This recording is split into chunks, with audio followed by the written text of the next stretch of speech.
সেতু নিৰ্মাণৰ কামৰ অগ্ৰগতি দেখি আপ্লুত মন্ত্ৰী কৃষ্ণেন্দু পাল বিপদৰ আশংকা নেওচি লিফটিং ক্ৰেনৰ বক্সত উঠি প্ৰায় ৬০ ফুট ওপৰৰ পৰা সেতু নিৰ্মাণৰ কাম পৰ্যবেক্ষণ কৰে মন্ত্ৰীগৰাকীয়ে।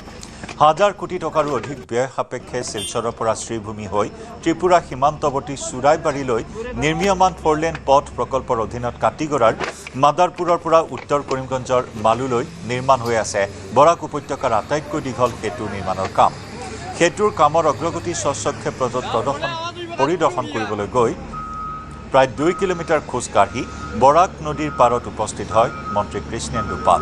নিৰ্মীয়মান সেতুত উঠি NHIDCLৰ অভিযন্তাসকলৰ সৈতে বিভিন্ন কাৰিকৰী দিশ পৰিদৰ্শন কৰে মন্ত্ৰীগৰাকীয়ে। মন্ত্ৰীগৰাকীয়ে আশা প্ৰকাশ কৰে যে মাৰ্চ মাহৰ ভিতৰত সম্পূৰ্ণ হ'ব সেতু নিৰ্মাণৰ কাম। ফ'ৰলেন পথ প্ৰকল্পৰ অংশ হিচাপে দুখন পৃথক সেতু নিৰ্মাণ কৰা হৈছে আৰু দুয়োখন সেতুত পৃথকভাৱে যান বাহনৰ বাবে ২টা লেনৰ ব্যৱস্থা থাকিব।